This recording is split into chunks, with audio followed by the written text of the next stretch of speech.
It's worth noting for anyone who hasn't seen the Comey Rule that I'm playing Obama in a much smaller capacity than Malcolm in One Night in Miami, but nonetheless, the preparation is still the same.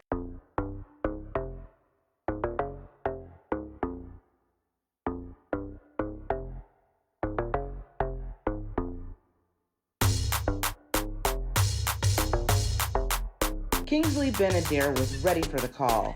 The British actor initially was reached out to read for the role of Cassius Clay, but he felt he could actually do better justice with Malcolm X, the man who would be helping guide Ali on his spiritual and social justice journey. We chat. The first thing I did actually when Malcolm came through was I sent a text message to Jody Klein and was like, you guys are crazy if you think I'm going to be able to get this over to you in 24 hours. Can I like at least have the weekend, you know? I think it was a Thursday.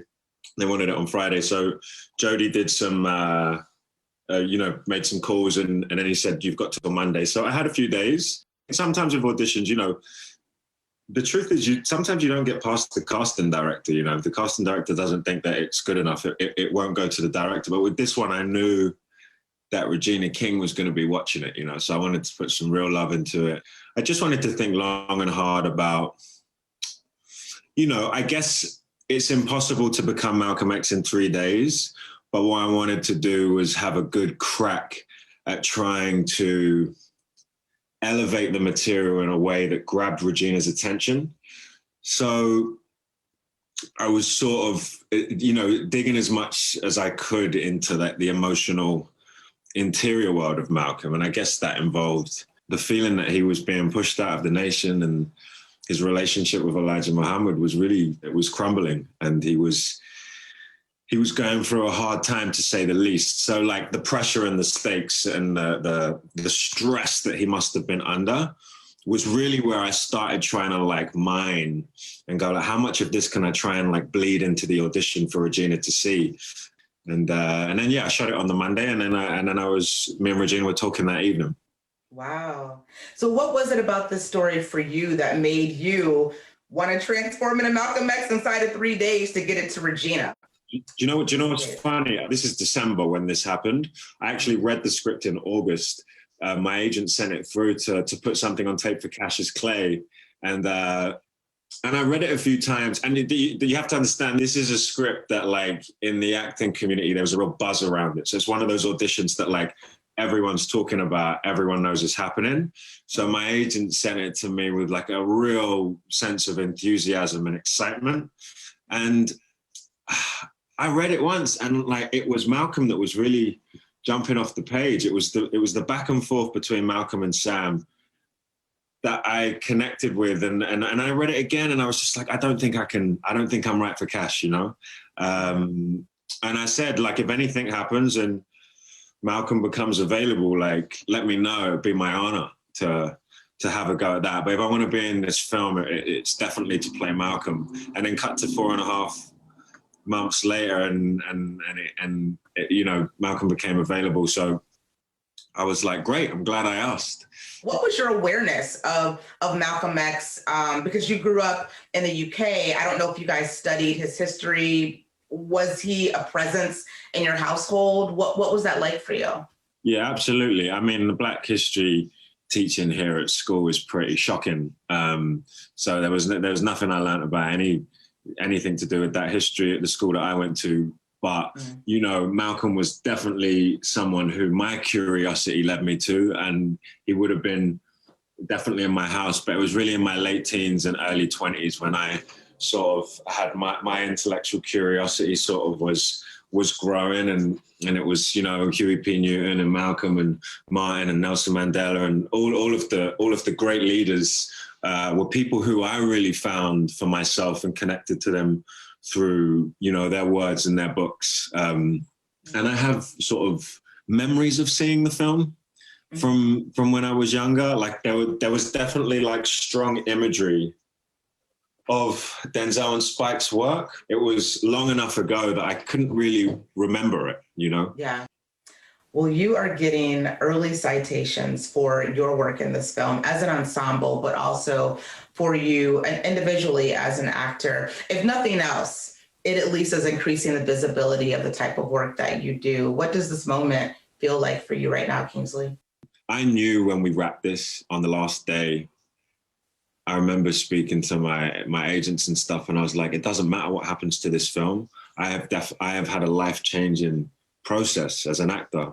Like the opportunity that Regina gave to me, and the way that she allowed us to play and figure it out, it was mind-blowing. I've really dreamt about sort of making a movie in a way that I could never have imagined it would have been this one, but it was, I really figured by the end of this that like the way we worked on it was the way that I want to continue to work, with that level of intensity, with that level of curiosity, with that, characters who are that rich and complex. And I don't know if it will happen again, but it's a pretty, high bar to set, but it was, I guess, sort of just reflecting on how lucky we all were to get to be a part of this. Yeah.